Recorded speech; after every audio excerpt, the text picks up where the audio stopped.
Halo teman-teman, untuk kalian yang belum subscribe di channel ini, tolong di subscribe dulu ya, biar kita tetap semangat bikin videonya. Oke?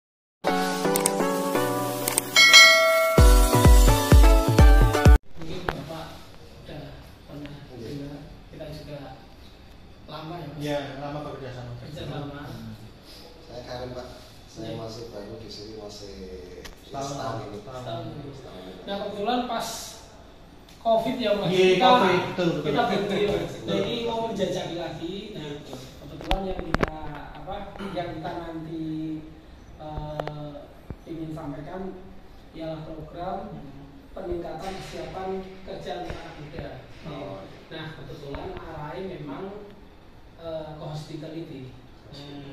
Kenapa langsung kepikiran kami kemarin dengan manajemen itu berpikir, oh ini ke Pekalongan karena kan ada perhotelannya ya Mas. Nah siapa tahu bisa matching dengan kegiatan ini. Siapa tahu hubungannya malah bisa berlanjut yang lain. Mas Oke, Mas. Kami itu rencananya memang kebetulan ada program dari manajemen bahwa kita akan memberdayakan teman-teman di bawah usia 25 tahun untuk mereka terserap di dunia industri pariwisata termasuk perhotelan dan lain-lain gitu.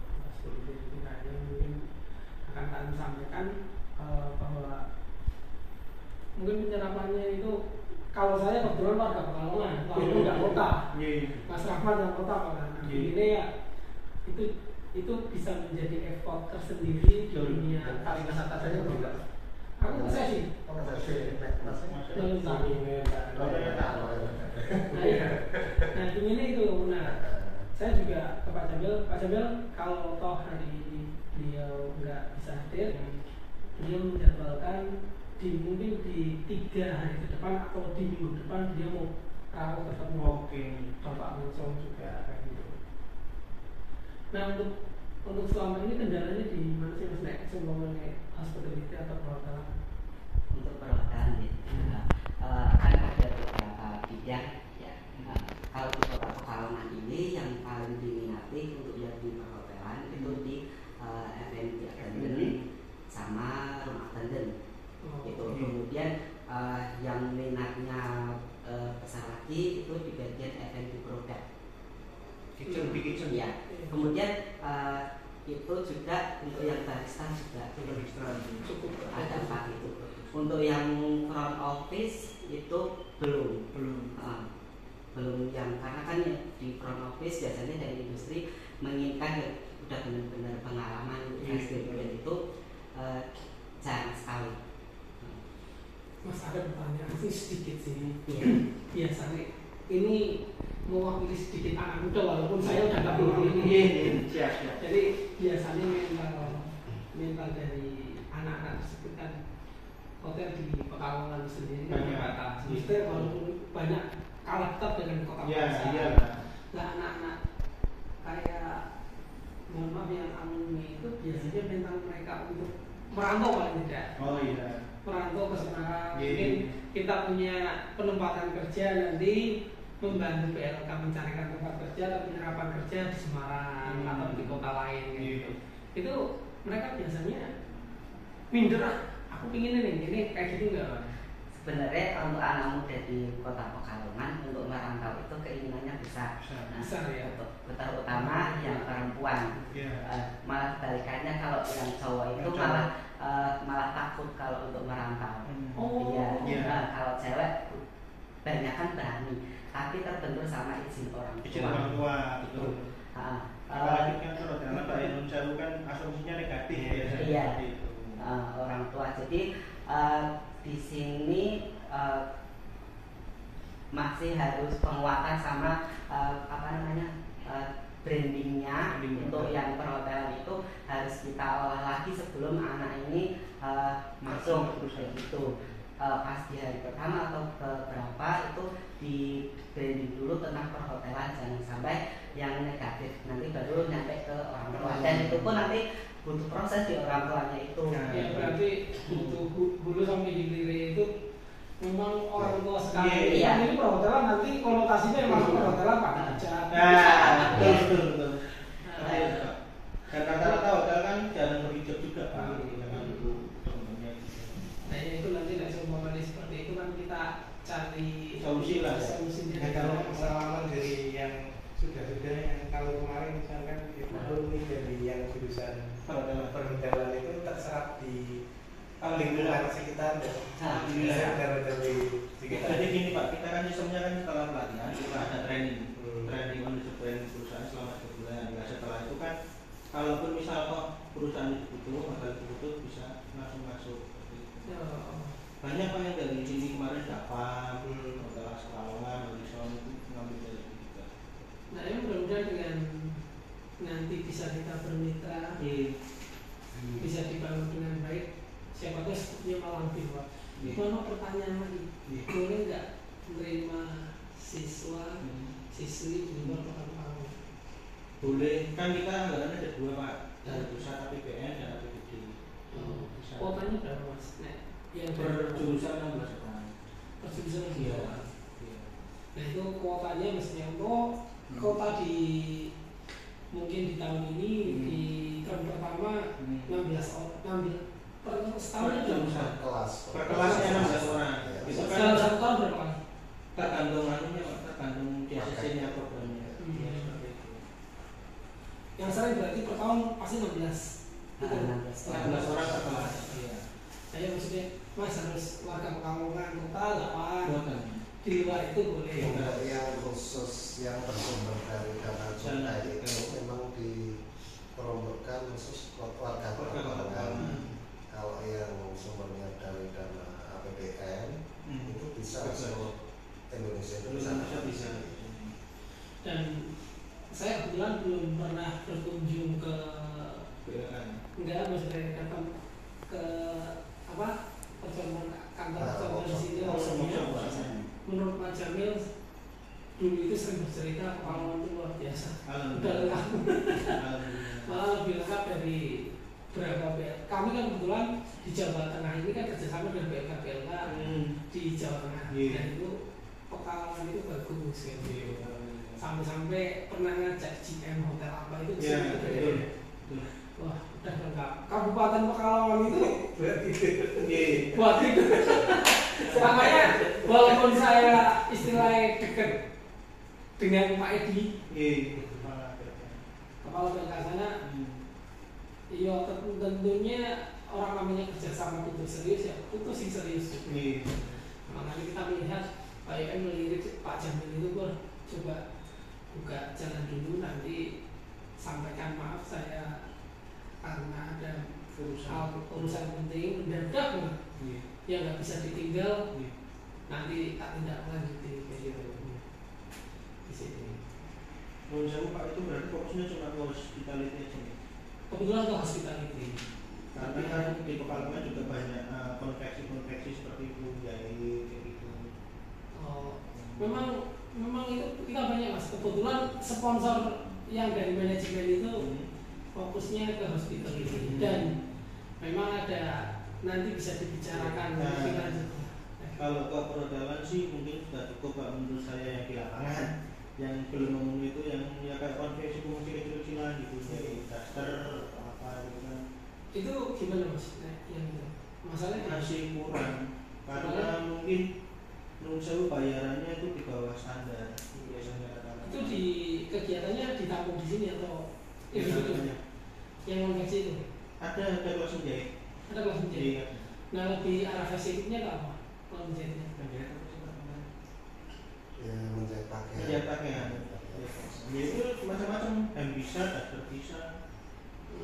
Itu Ya. serapnya di perusahaan kecil Pak, karena ya itu tadi mereka rata-rata asumsinya pengen bayaran besar tapi ternyata itu aku kebetulan sedikit boleh cerita Pak. Maksudnya dulu punya kesempatan training di Shopee Market.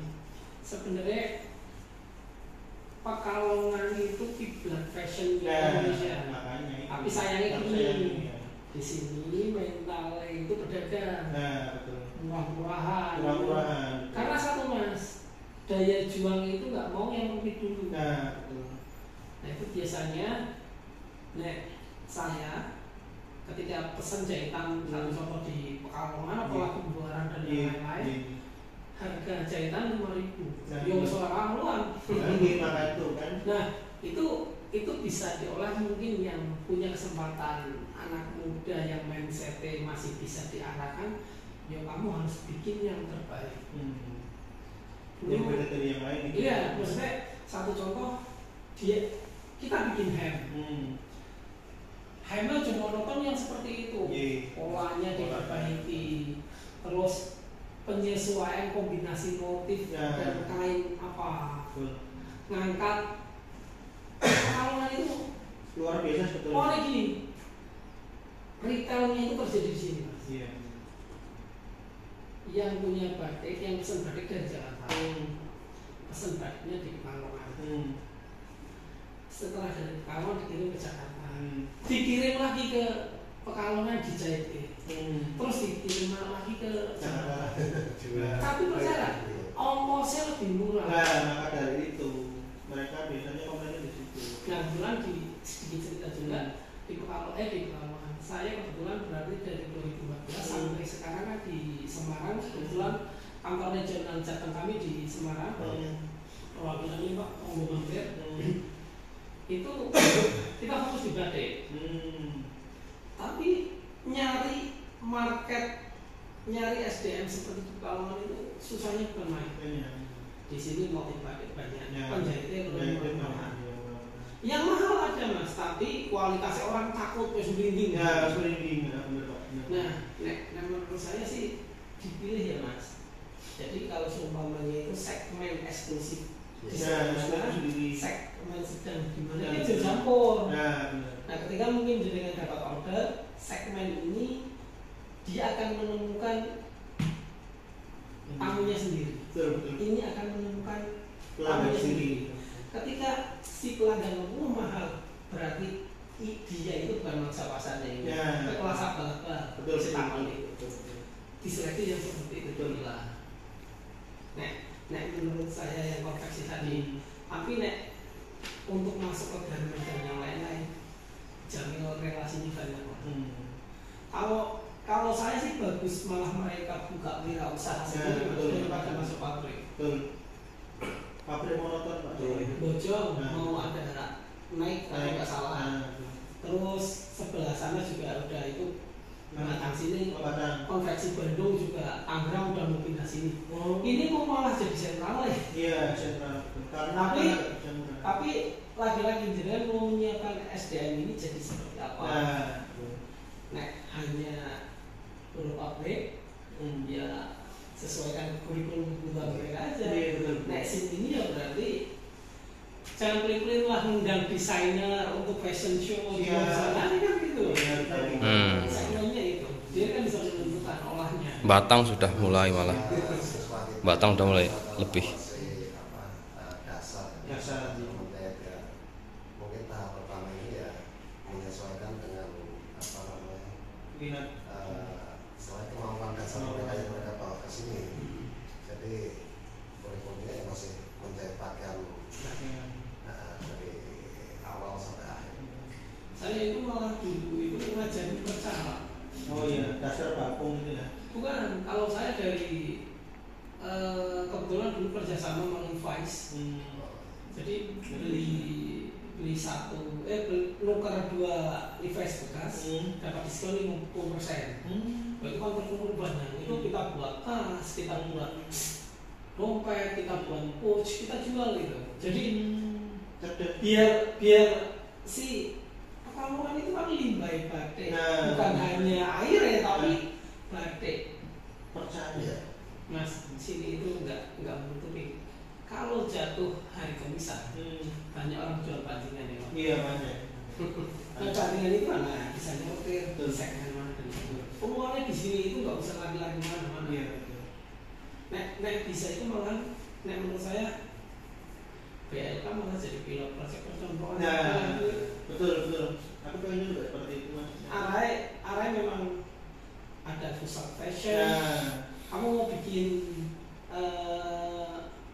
mungkin bisa jadi pusat di sini itu komisan, orang nyari komisan itu di sini Pak, nanti nenek bisnisnya udah Ya bisa udah lancar.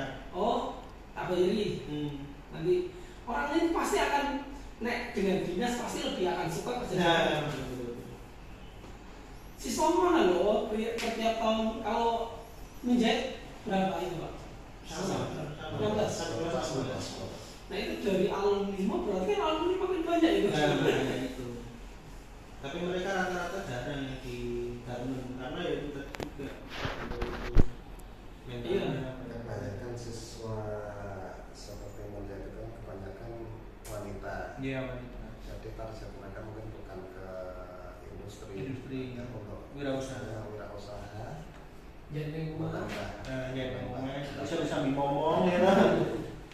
itu memang sebagian sudah berkeluarga. Ya, cepat keluarga. nah, mungkin juga perlu Inovasi lah. ada rangsangan sukses story-nya itu Pak sendiri. Ya, seharusnya memang kalau memungkinkan itu ada tahapannya ya. Iya. Itu kan kalau kelas dasar kan masih istilahnya bisa membuat pakaian. Nanti ada kelas selanjutnya mungkin bisa Desainer. mendesain yang seperti Ya desainer. nah, mungkin kelas lanjutan lah. Ya. Cuman memang di kita kan ada apa namanya istilahnya targetnya itu kan di Nako itu angka pengangguran Pak. Iya. Jadi akhirnya Iya Pak. Iya. Mas minjem di fotokan Mas. Siap. Biar juga buat laporan ke manajemen Jakarta ke semua orang. Tapi ada tapi nih nggak gampang percaya. Ya, kamu percaya. Gitu. Karena apa? Di sektor bisnis itu banyak diabusi. Ya, betul. Banyak diabusi. Jadi wajar orang Pekalongan itu melihatnya ketika ada orang baru ngomongin manis dianggap Pekalongan itu wah iya, tapi iya nggih tapi orang dilaksanakan nggak mau, nggak bakalan mau. Makanya di sini memang berbeda dengan kultur masyarakat yang seperti ini. Ya kita belajar bareng kayak gitu. contohnya kita sama-sama rekaman gitu. Iya. Enak. Aku pernah kaget. Jadi aku janjian dengan orang Pekalongan. Mas besok ada tamu dari Jakarta dan itu jadi tim saya, maksudnya tim bagian itu. Nah salah satunya yang ditemuin itu sekarang posisinya itu jadi ketua Kadin pusat, Pak Asyad Rashid, ketua Kadin. Nah pas udah janjian besok iya, nek Mas aku besok raiso. Enak sih dah, aku ono acara Mas besok, enak. Tapi ketika ngomong iya tapi besok nggak ada Mas, ampun Mas, kan wah kalau mesti siap. Iya. Aku liatin dulu. Kayak di PHP lah. Iya. Di PHP. Nah itu, aku bingung. Aku memang kadang seperti itu. Iya. Yo nek orang satu contoh, aku kan banyak merantau kan ketemu orang Jawa Timur. Sesok orang, ya orang. Orang ya orang. Aku sesok iso. Ngono enak lho Mas. Iya. Tutup poin lah. Ini malah orang enak di awal tapi akhirnya rusak kabeh. Rusak kabeh. Betul. Nah ini mudah-mudahan Pak dari obrolan hari ini mungkin nanti bisa dilanjutkan ke informasi dari Pak Jamil karena hari ini kenapa beliau akhirnya izin ke sana, ini mau finalisasi untuk program ini Pak, biar tambah final. Betul. Gitu. Nah nanti hasil dari sana mau ketemu Bapak langsung. Kalau sementara apa yang bisa kami bantu siapkan? Untuk sementara waktu sambil nunggu beliau datang, informasi yang penting ini hari ini saya kesini itu nuwun ngapunten sampaikan salam, udah janji mau datang tapi berubah karena di Jakarta kebetulan teman-teman manajemen yang lain itu enggak biasa komunikasi dengan PLK. Takutnya salah ngomong. Lo sok tahu menjelaskan ke partner, ini loh ada hospitality gini. Ternyata lokasinya di mana? Kalau di sini, insya Allah kan kalau di kabupaten atau mungkin di kota, di Wonogiri, di Semarang, di Jawa Tengah itu kan udah biasa seperti keluarga kayak gitu. Dan kami memang ingin apa yang baik itu bisa menjadi ladang ibadah yang kita lakukan. Walaupun tidak menutup kemungkinan kan itu jadi kerjaan bersama, PR bersama. Paling tidak meringankan beban BLK lah. Betul. Apa sih jadi masalah di BLK? Coba kami bantu mikir. Oke. Apa yang jadi masalah di kami, teman-teman BLK bisa mengcover, memfasilitasi kayak gitu. Nek jalan sendiri-sendiri nggak bisa lah. Nggak bisa. Kami dulu punya juga YKM itu pernah punya hospitality mas. Peralatannya komplit, yang ngajar dari Grand Indonesia. Tapi ada tapi nih, posisinya di Jakarta. Untuk masyarakatnya udah wah betul. Akhirnya apa? Ada yang jadi. Bahkan ada pernah dia sampai di Grand Indonesia itu bekerja. Jadi apa itu waktu itu? Tapi sekarang udah manajer di sana itu. Dia itu anaknya. Kami kan memang mengangkat isunya ke orang-orang tidak mampu. Betul. Kalau Mas Dina lebih fokusnya ke situ. Nah, pas ada salah satu direktur kami makan, nggak tahu kan muridnya kan disebar di mana. Tiba-tiba nyalamin Pak, saya Sofyan, namanya Sofyan dulu alumni. Saya dulu alumni rumah belajar. Udah dibantu kejar paket C, udah dibantu kasih keterampilan kerja. Itu apa hospitality, udah dikursusin Inggris di BINUS, bahasa Inggris, udah dikursusin komputer. Terima kasih. Dia cium tangan. Tiba-tiba pas dia makan sama keluarga. Tiba-tiba pas dia mau bayar ke kasir, Pak udah dibayar sama Sofia kayak gitu.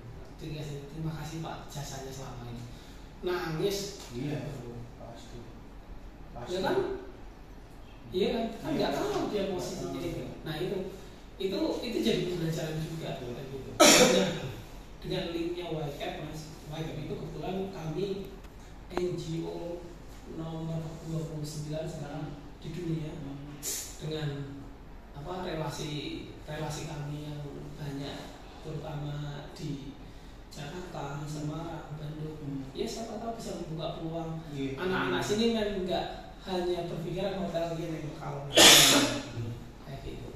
Semarang itu diundang Bank Mandiri itu nggak ada malahan. Padahal diundang Bank Mandiri pasti bersama. Itu malah datang tuh Pak Hendar Triadi. Malah datang ke pameran kecil UMKM kita. Malah datang, malah di situ disinggung. Ini kok ada YCAP di kota Semarang, kok programnya nggak dikasih tahu ke saya. Malah saya baru dapat undang dikasih tahu. Mohon maaf, maksudnya kalau semuanya kota Pekalongan belum bisa memberikan akses. Nah ini dengan datangan saya, wah pas kita dapat apa akhirnya kan banyak. Nah bisa jadi kan nanti bisa ada bentuk teori kerjasama mungkin nanti pembukaan. Saya lapor ke Pak Aladina, nanti ke Pak Wali untuk secara resmi bisa enggak atau Pak Wakil atau Bu Sekda bahwa ada kerjasama lah antara pemerintah, bukan BLK-nya tapi pemerintahnya, karena ini kan semuanya, bukan karena warga Kota Pekalongan atau sekitarnya yang akan ikut pelatihan, mendapatkan pelatihan atau kompetensi dari hasil dari kerjasama kita. Mudah-mudahan seperti itu. Tapi untuk penyerapan tenaga kerja dari 16 itu bisa berapa mas? Penyerapan di dunia kerja perhotelan itu? Untuk penyerapan kan nggak bisa langsung full langsung itu ya, kan bertahap. Yang paling besar di tahun kalau yang kemarin itu berarti magang sama yang kerja 8 orang. Separuh lah. Yang kalau yang kemarin karena ada COVID dan kendala lain itu 6 sih. 6. Itu yang melapor ya? Iya. Ya rata-rata separuh lah. Ada juga mungkin yang melapor, misalnya seperti 8 itu yang melapor. Ada juga yang sudah kerja tapi dia melapor. Itu kebanyakan seperti itu. Jadi indikatornya itu agak susah kita untuk menentukan berapa jumlahnya itu. Sementara itu yang terlapor. Ada juga yang nggak terlapor.